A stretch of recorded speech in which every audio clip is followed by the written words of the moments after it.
إن الحمد لله نحمده ونستعينه ونستغفره ونعوذ بالله تعالى من شرور أنفسنا ومن سيئات أعمالنا من يهدي الله تعالى فلا مضل له ومن يضلل فلا هادي له وأشهد أن لا إله إلا الله وحده لا شريك له وأشهد أن محمدا عبده ورسوله أما بعد. My dear respected brothers, we start first and foremost by praising Allah Azza wa Jal, the King, the Master, the Sustainer, the Creator of everything that we see and everything that we don't see. Allah subhanahu wa ta'ala is the one who every single living thing relies on Him, and He relies on nobody. This is the greatness of Allah Azza wa Jal. Every single one of us exists because Allah allows us to exist. None of us are walking around now due to our own free will or due to our own abilities. We are here because Allah allows us to be here. We send peace and blessings upon His beloved creation, His best creation, and that is our beloved Prophet Muhammad sallallahu alayhi wa sallam, our teacher, our master. And my brothers, I remind myself and I remind you all to have fear of Allah Azza wa Jal. To have fear of Allah Azza wa Jal. The brothers were asking me to maybe touch on Dunya, touch on the topic of Dunya. And there's a beautiful story that I always like to narrate. The story is mentioned in Al-Isra'iliyat, and I'm sure if any one of you was to jump on YouTube and put in the 3 loaves of bread, you'll get the story. It's a very, very deep story. It has a lot of meaning to it. And I want to share it today because it deals directly with the issue of dunya. And the story has it says that Isa alayhi salatu wasalam, he was traveling with some of his companions.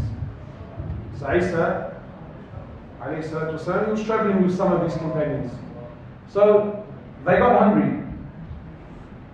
So they got together and they collected whatever money they could, and then they appointed one man and said to him, "How about you go into the town and whatever you can buy with this money, buy us some food so that we can eat." So this companion, he took the money and he goes into the town, and when he gets into the town, he uses his money and he realizes that all that this money could buy was 3 loaves of bread. Now automatically, and please, when you listen to the story, try to live the story, not just be entertained by it, Put yourself in this man's shoes. So he looks at the 3 loaves of bread and he's starving. He's thinking, man, there's a lot of companions back there and there's only 3 loaves of bread. If I take this back, how much am I really going to eat? So Shaitan whispers to him, gives him that friendly advice. Says to him, look, how about you eat one? Go back and say that all you could buy was 2. And that's exactly what he did. So he ate one of them, went back to Isa alayhi salatu wasalam, and gave him the 2 loaves of bread. So Isa says to him, who ate the 3rd? The man is baffled. Who ate the 3rd? He's thinking, how did he know? So automatically the first thing he did, and a lot of us tend to do this, was he lied. He says, but there was only 2. He says, I only bought 2. So Isa alayhi salatu wasalam, he didn't want to argue with the man. They carried on their journey. As they carried on their journey, the companions, they were successful in hunting a deer. So they seen the deer, they hunted it, they cooked, they all sat around and they ate this deer. So then Isa alayhi salatu wasalam, Jesus, by the will of Allah Azza wa Jal, he gives life back to the deer in front of their very eyes. Gives it life. It came back to life. It stood in front of them and ran away. So he leans over to the man and says to him, I'm asking you, by the one that gave life to this deer, who ate that 3rd loaf of bread? The man insists. He says, but there was only 2. He says, there was only 2. So he didn't argue with him. They carried on their journey until eventually they got to like a flooded river. They had to cross the river, so they needed to get to the other side, and this river was flooded. So Isa alayhi salatu wasalam, he gathers his companions, they all hold hands, and then by the will of Allah Azza wa Jal, he allows them to walk on the surface of the river, the surface of the water. They walked on the surface of the water and then they got to the other side. The men are amazed, a miracle in front of their very eyes. When they reach the other end, Isa alayhi salatu wasalam, he leans over to the man and he says to him, I'm asking you, by the one that allowed us to walk on the surface of the water, who ate that 3rd loaf of bread? The man says, but there was only 2. He says, there was only 2. I only bought 2. So they carried on. Until eventually they reached a place, they reached a particular destination where they sat down. And Isa alayhi salatu wasalam, with his blessed hands, he had collected some dirt, and he pulled together 3 piles of dirt. And then by the greatness of Allah Azza wa Jal, by Allah, he turns the dirt into gold and calls the man a job. He says, 1 pile is for you, 1 pile is for me, and the 3rd pile is for the one that ate that 3rd loaf of bread. So the man doesn't waste a minute. He says, I ate the 3rd loaf of bread. Now there's money, brother. Now there's papers involved. He says, I ate the 3rd loaf of bread. So Isa alayhi salatu wasalam, his system for you is all 3 piles of gold. You take everything. But you cannot join us anymore. This is where we divide. So this guy's thinking, who needs the Prophet and who needs the companions? Look at all this fortune I've made, So now he's sitting back, he's planning out his future like many of us do. He's probably thinking, I'll buy a house on the water and I'll use another pile to invest and then I'll use that money to pay for my, right? And then, he's starting to do his calculations. Shortly after, these 3 thieves came along.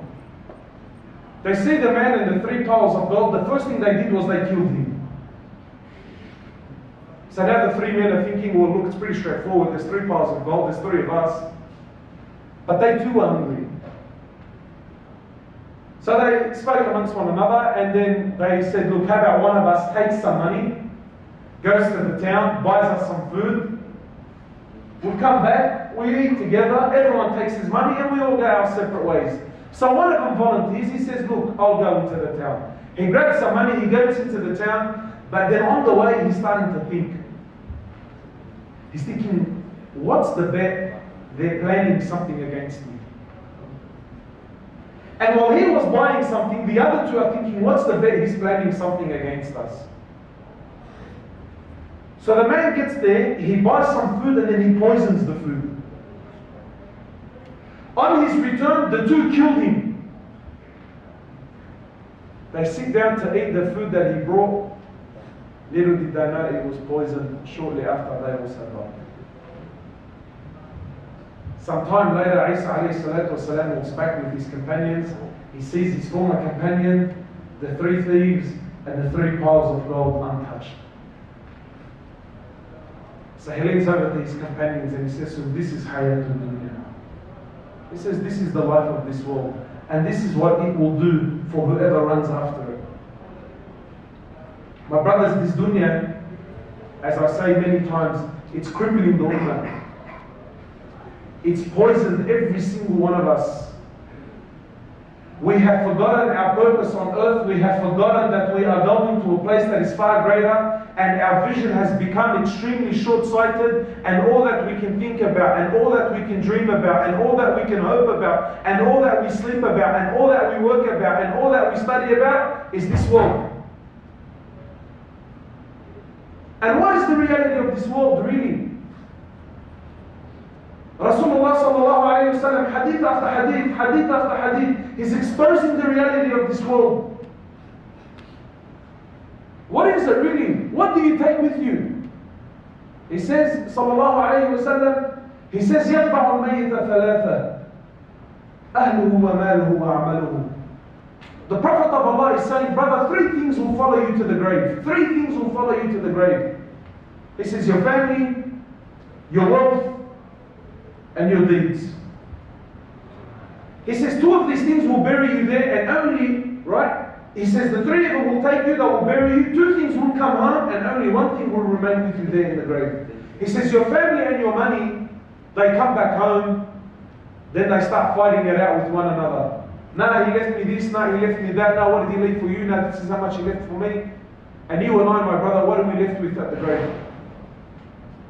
What are we left with? Nothing. We're left with nothing. We're left with what? We are left with our amal. Shaitan makes us think, we're so hungry, we're so eager for this world. We're collecting and collecting and collecting and collecting, and for what? Brother, you can't take it with you when you go. When they bury you naked like the day your mother gave birth to you. You don't take anything with you. What did one of the kings of the past say? He says, when you bury me and stick my hands out of the grave. So his men were thinking, what's we're not understanding this sticking the hands out of the grave. He says, let it be known to the world that this king, when he went, he took nothing with him. He went empty-handed. He went empty-handed, brother. He took nothing with him. My brothers, the Muslim and the Muslimah needs to understand this world is not for you. And then even Allah subhanahu wa ta'ala, He says in the Quran, He says, بَلْ تُؤْثِرُونَ الْحَيَاةَ الدُّنْيَا وَالْآخِرَةُ خَيْرٌ وَأَبْقَى. Allah is speaking to you, my brother. Allah, your creator, the one who designed you, the one who designed everything around you. Allah is saying, do you choose this world after the hereafter? بَلْ تُؤْثِرُونَ الْحَيَاةَ الدُّنْيا. What is this world compared to the hereafter? Rasulullah sallallahu alayhi wa sallam, he says, مَا الدُّنْيا فِي الْآخِرَةِ. The Prophet of Allah, my brothers, Rasulullah sallallahu alayhi wa sallam is saying, what is this world compared to the hereafter? What is it? He says it's like one of you is to dip his finger into the ocean. One of you is to dip his finger into the ocean and see what comes back. What do you return with? Have you ever done this before? It's that little drop. You know that first big drop and then it falls. He says that is this dunya and the vast ocean is the hereafter. My brothers, does it make any sense that we give up this ocean for that little drop that's on your finger? Does it? Wherever I go, wherever you go, and you speak to the boys, brother, how was your iman? Oh, brother, it's not the best. Brother, why? Oh, brother, I'm busy. What are you busy doing? Oh, brother, you know how it is. Well, it's just work and business and study, and I'm doing this, and I'm coming here, and I'm going there, and whatever have you. And he's spending his whole life doing all of these things, and he's forgetting his purpose.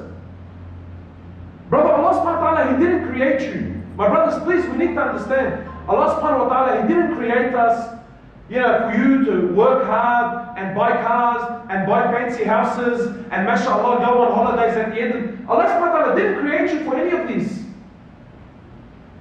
This is not this is not the reason why you are on earth. Allah subhanahu wa ta'ala created you for a reason, for a purpose that is far greater. Allah subhanahu wa ta'ala says, I've created you for worship. You're in this world for how long? 50, 60 years. He says, you worship me in these 50, 60 years. If you pass the test, for you is a paradise, an ever-living abode. تجري من أنهار تجري من تحتها. He says, جنات تجري من تحتها الأنهار. He says, a paradise under your feet, rivers flow. خالدين فيها أبدا. You will be in there for eternity. What is this world? He says, sallallahu alayhi wa sallam, the Prophet of Allah, he says in the hadith, he says, لو كانت الدنيا, that if this world, this world that we're so attached to, man, we're so in love with, speak to any one of us, honestly, if we are really sincere and we are honest, any one of us now, grab any young man, any old man, grab any sister, any married sister, anyone, tell a sister, what is your dream? Muslims, tell him, what is your dream? What is your ideal life? Brother, of course to worship Allah, brother. What do you? But in the process, the ideal life is to earn that right degree, making big money, very little work. We own my house, I own it outright, got this beautiful car in the driveway. And mashallah, we go to Hajj every year maybe, or maybe Umrah trip, me and the family, in the middle of it. That's our dream. That's what we're living for. Allah subhanahu wa ta'ala doesn't want any of this. Sahaba and Rasulullah sallallahu alayhi wa sallam, who had nothing. They had nothing. Aisha radiallahu ta'ala anha, she's telling her nephew Urwa radiallahu ta'ala anhu, she says to him, by Allah, you need to understand, this is the wife of Rasulullah sallallahu alayhi wa sallam. She says to him, by Allah, 3 full moons would pass us by.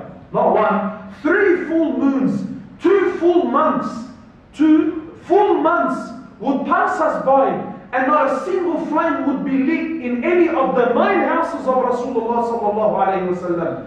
Not a single flame, no boiling, no cooking, of any sort. Of any sort. In not one house, in the 9 houses of Rasulullah sallallahu alayhi wa sallam. So Urwa asked her, he says to her, "Oh, my auntie, how did you people live? How did you survive?" She says to him, "Al-aswadan, at-tamr wal-ma." She says to him, "We lived off water and dates. Except maybe every now and then one of the neighbors of Rasulullah, if he milked his goat, they used to send us some milk." This was the life of not mashallah, our teacher, our Shaykh. Rasulullah sallallahu alayhi wa sallam, the greatest creation of Allah. The greatest creation of Allah, and this was the life.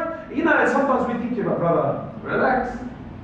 He lived in Saudi, we live in Australia, the conditions are different. Rasulullah sallallahu alayhi wa sallam in the sahih hadith, he says, "Allahumma ja'al rizqa ali Muhammadan quta." Rasulullah sallallahu alayhi wa sallam used to make the dua, "Oh Allah, make the provisions not only for him." He says, "For me and my family, make the rizq of my family the bare minimum." He wasn't concerned about this life, he wasn't concerned. This world is nothing, my brothers. Wallahu al-azim, it's nothing. It's a deception. It's a dream. Allah subhanahu wa ta'ala, He says in the Quran, He says, وَمَا الْحَيَاةُ الدُّنْيَا إِلَّا مَتَاعُ الْغُرُورِ. Allah subhanahu wa ta'ala says, "And what is this world? What is this world?" Hassan al-Basri says, he says, "This world is but what? One of you went to sleep, seen a nice dream, woke up in the morning, and it was gone." Allah is saying, "What is this world?" Except it's a deception, it's a dream. I've been saying to the brothers lately, I don't know about you, but I keep having this reoccurring dream. Is anyone here who keeps having a reoccurring dream? Anyone? No? I keep having this reoccurring dream. It's a silly dream, it's a funny one, but I keep having this dream that I can jump very high. And I've been having it for like about 8 years now. Alright? Yeah, honestly, I don't know what it is. Maybe, I don't know what I'm smoking before I go to sleep, or I don't know what I'm on, right? But it's this dream.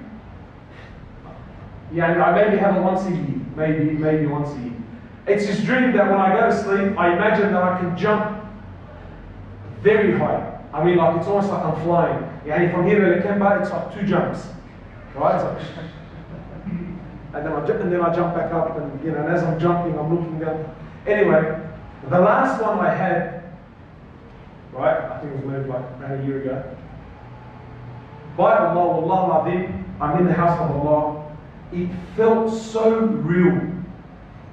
It felt so real that when I woke up, and I live in Guildford, when I woke up, it didn't feel like it felt like I was still in the dream. So I woke up out of the bed, and when I got up, I came to jump.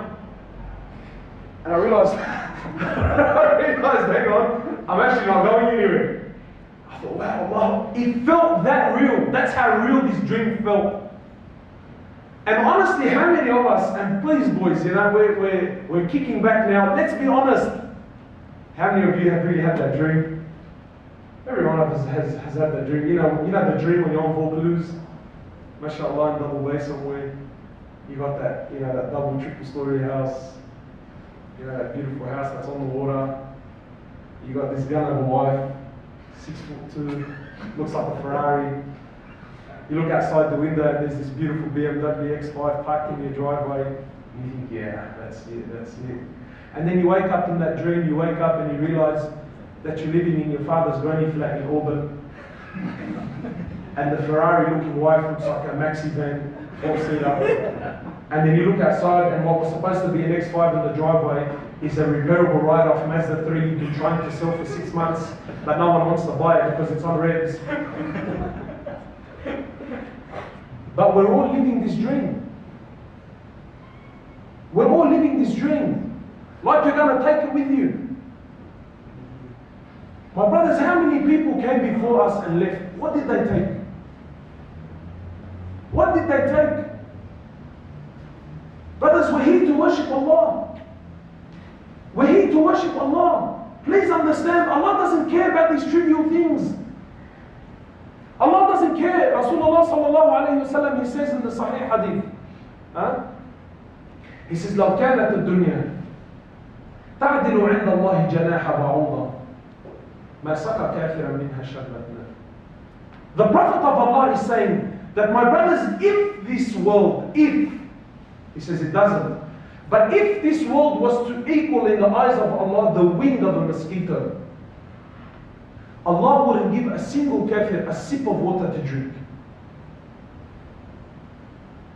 And really logically, you imagine, this kafir or this disbeliever or this enemy of Allah, he's an enemy of Allah, he's an enemy of Rasulullah sallallahu alayhi wa sallam, he's harming the Muslims, yet Allah subhanahu wa ta'ala still gives him on a daily basis. And he's not just giving him, he's giving them fame and empires and businesses and millions of dollars and women and cars and everything that you and I desire so much.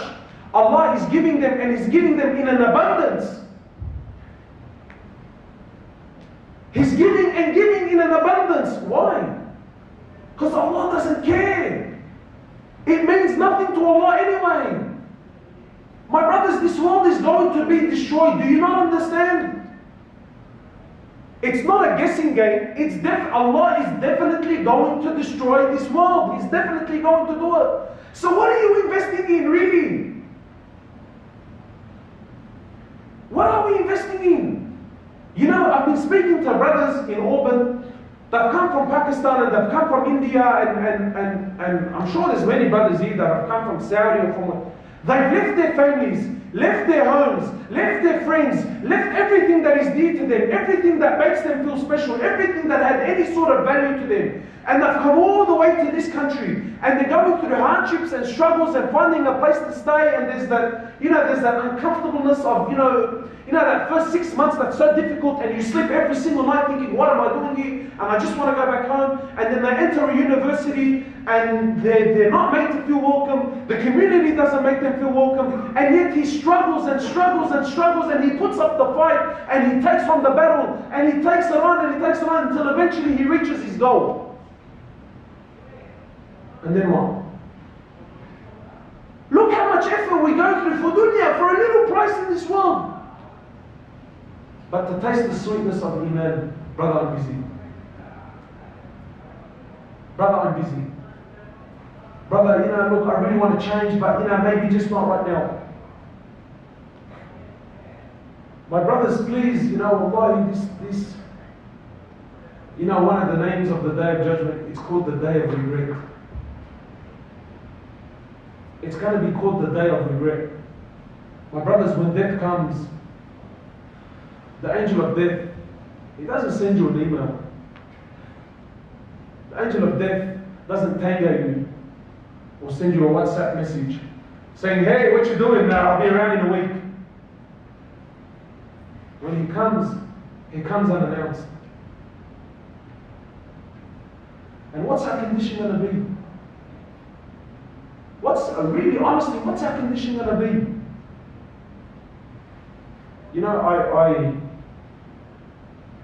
Maybe just a bit of a confession, right? I've got about 5 minutes left. For many years I struggled with this concept of how Allah, He's the ultimate, He's the most forgiving, but Allah is the most just.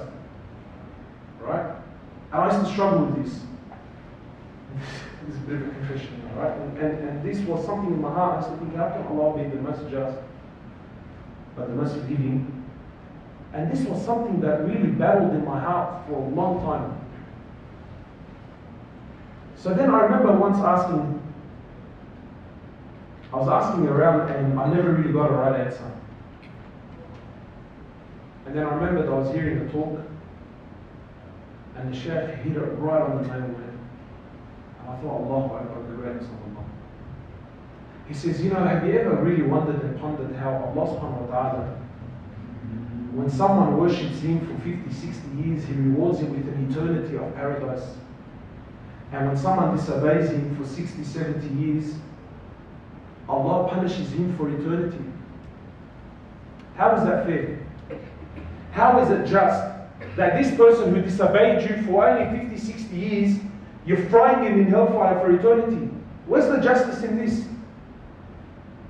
I mean, surely you would think that, look, you disobeyed me for 60 years, I'll punish you for 60 years, yeah? Allah, why Why are you throwing the kuffar in hellfire for eternity? Where's the justice in this? So listen to what he says, you know. He says, when Allah subhanahu wa ta'ala takes the life of someone, Allah knows that the condition of the person at death is the condition he was going to be in for eternity anyway. So when a Muslim dies and he used to make salah during his death, Allah already knew that had this man lived for eternity, he was going to always establish his prayer anyway. That's why Allah rewards him with an eternity of paradise. And when someone dies with no Quran in his life, with no salah in his life, you know, sometimes we think, oh, so young. No, he wasn't young. Allah knew very well, had this man lived for eternity, he was never going to pray anyway. Therefore, he goes into Jahannam for eternity.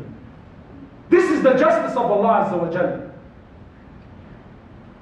So really, honestly, I want to ask you, if I died right now, if you and I were to die right now, and the condition that we're in, you know, now, honestly, every one of us, we're in this dream. Wallahi, we're dreaming. That, brother, relax. Why are you stressing, brother? I'm still young. When I finish uni, you don't know what I have planned. I have a big Umrah trip coming up. I have a big Hajj trip coming up. Brother, relax. As soon as I pay off my house, I know it's riba, but relax. As soon as I pay off my house, Allahu Akbar, ibadah, ibadah, ibadah. And shaitan has us in this web, you know. Brother, don't you understand that if you died right now, you will face Allah as someone who was going to be paying riba for eternity. If you die now without salah in your life, you will die and stand before Allah as someone who was never going to establish salah. How many sisters have died without hijab on? How many sisters have died with... How many? This was going to always be our condition. And this is the ultimate justice of Allah subhanahu wa ta'ala. And this is also His ultimate mercy. So my brothers, this world, you know, it's a big web. It's a big dream. Shaitan has us so wrapped, and we think, you know, hey, brother, relax. I have it all under control. Brother, millions said the same words before you. Millions said the same words before you. And they failed miserably. What makes you think you're so good? So my brothers, to come back to the issue, you need to understand that this world, it's not for us. This world, no matter how much you have in this dunya, it will never satisfy you. Haven't you, like, you know, I mean, I use this example all the time. Does any one of you remember his first car? Does anyone remember his first car? But can I just get a show of hands? Anyone that can remember his first car? Yeah? Do you remember what a piece of crap that thing was, man? My car was the biggest bomb in the world. But when I bought that thing, bro, I'm telling you, you know what, this Ferrari dealership has nothing on me, man. I was sitting back thinking, this is it, bro, this is the bomb. Not the bomb, like the bomb as in the thing. But how long did that feeling last? How long did that feeling last before that car that I thought was so great? I was so convinced that when I get my license, my life was going to change. I was so convinced that, you know, the only misery in my life is the fact that I don't have a car. I got my license, I got my car, and 2 weeks, 3 weeks, 4 weeks, a month, 3 months into it, that car that was supposed to bring me so much happiness became the most embarrassing thing in my life. And since then, I've been upgrading my car since, and I'm still not happy. Brothers are rolling cars out of dealerships, rolling them out of a dealership. I wish I had a bit more money, I wanted to do something. If I had a bit more money, I would have got the optional nav. How many of us were so content, we were so sure of ourselves that the only misery in my life, the only reason why I'm not enjoying my life is because I'm not married yet. Any single brother here tells their brother, once I get married, you watch, hold on. And the married man looks back and thinks, yeah, this guy has no idea. How many sisters thought, I'm waiting for Mr. Perfect to come and pick me up and then my life is going to change. And from the day you've married her right to now, she looks at you. Honestly, have you ever caught your wife just staring at you but not saying anything? Honestly, have you? Billah alaik, have you ever caught your wife just staring at you but not saying anything? Brother, you know what she's thinking? How did I end up with this monkey, bro? Sorry, excuse the language. She's thinking, how did I end up with this guy, man? I catch my wife all the time. But this is, brother, and that's this dunya. You're chasing something that's not real. You're running after something that's not real, and you're never, ever going to catch it. And you know what the price you're paying is? You're paying the ultimate price. You're paying the price of Jannah. You're paying the price of worshipping Allah, which is why you're here, man. Our happiness, you need to understand, brothers, happiness is a creation from Allah. So who gives it? Allah is the only one that can give happiness. Don't ever think Allah is going to hand out happiness to someone that's disobeying Him. Don't ever think this in your life. Don't ever think Allah is going to hand out happiness to someone who's choosing this world over the hereafter. Never. No way. So inshallah, my brothers, forgive me, I took a bit too long time. Yeah? Some more time? Yeah, keep going. Start running out of steam. Right? Allah subhanahu wa ta'ala will never ever will never give this happiness. And you know what, my brothers, really, every single one of us right now, you know, Allah subhanahu wa ta'ala, He says, Ala bi dhikrillah.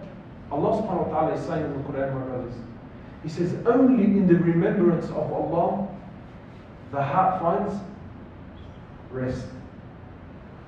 And you know, I love this verse. Because Allah doesn't say that the heart finds happiness. Because really, the heart can find happiness in many, many different places. You know, people that are now clubbing, they're happy. They're currently happy as he's doing his sin, he's happy. But is his heart at rest? It's not. And the feeling that every single one of you right now has in his heart, you know that feeling, I don't know that you guys, but I always get a bit emotional, right? You feel that, you know, that tranquility, you know, you feel like, you know what, everything makes sense right now, man. Everything is clean. This feeling that's in your heart can only come from Allah. I'm telling you, no drug, no money, no house, no car, no holiday, no nothing can ever give you that special feeling you're feeling right now, man. Why? Because Rasulullah sallallahu alayhi wa sallam, he says, whenever a group of people come together, exactly like we've done now, to remember Allah subhanahu wa ta'ala, he says, verily 4 things will take place. He says, the angels will come down. Brothers, part of being a believer is believing in the unseen. And right now there are angels that are sitting in this masjid. There are angels that are rubbing their wings in your shoulders, with your shoulders now. I don't know if there's sisters here, but my sister, if there's a sister here, my sister right now, you know, and I'm not saying this to win your heart, right now, these are the words of Rasulullah sallallahu alaihi wasallam. There is an angel that is sitting right next to you, and it's rubbing its wings on your shoulders, and this tranquility that you're feeling, this peace that you're feeling is because you've sat to remember Allah. This is what we live for, man. And then Allah will mention your name. And Allah will boast about you in a gathering that is far greater than this one. What does that mean? It means He will boast about you by name to the likes of Jibreel and Mikael and to the angels that are around you. And then by the time the gathering finishes and we all stand up, Allah subhanahu wa ta'ala says, I will forgive every single one of them their sins. And I love this part of the hadith. So an angel comes to Allah. Says, Ya Allah, but there's a person that's sitting in the gathering, and there's always this person here, always. Says, Ya Allah, there's someone that's sitting in the gathering, he doesn't want to be there. You know how there's always one of us who got stuck with the brother, he said, look, we're only going to pray Maghrib and come back. And you're thinking, Ya Allah, when is this guy going to shut up so we can all go home, bro? There's always that person, right, who just got caught up. Brother, I don't want to be here, but the guy won't finish and I want to go home, right? So the angel, this isn't the hadith. So the angel says to Allah, says, Ya Allah, but there's someone, he's there, but he doesn't want to be there. Allah says, I forgive him also.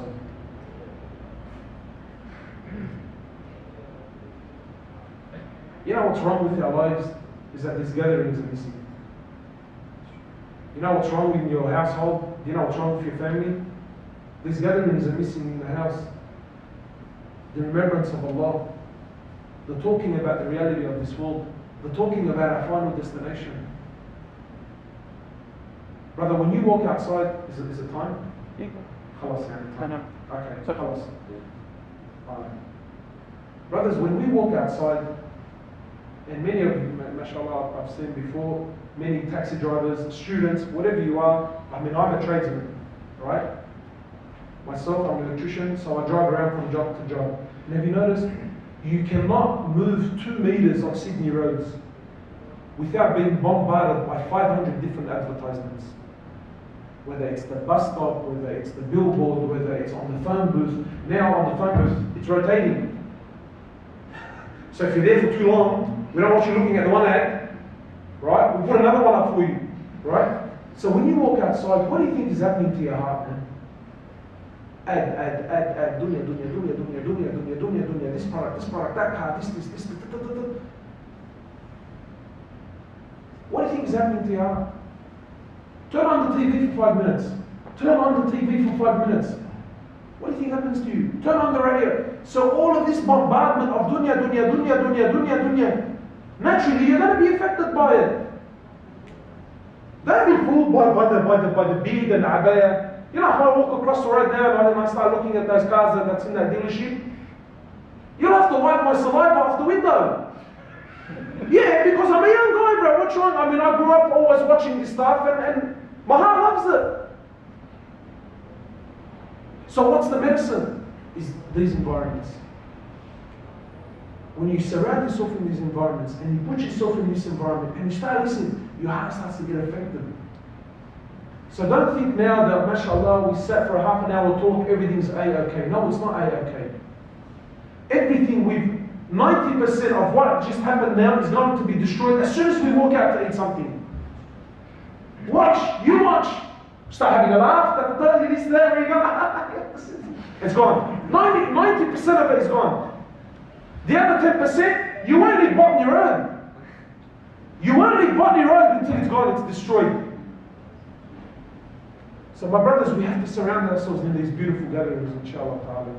So inshallah, we already, inshallah, to start making this Friday thing a constant thing.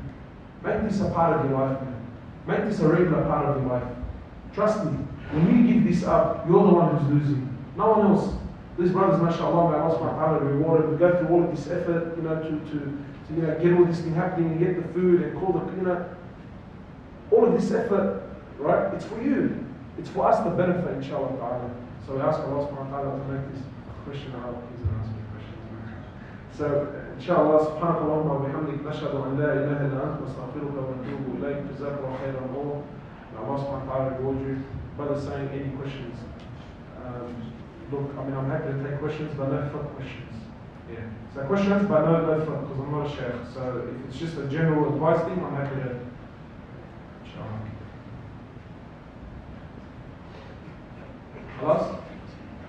طيب جزاكم الله خيرا.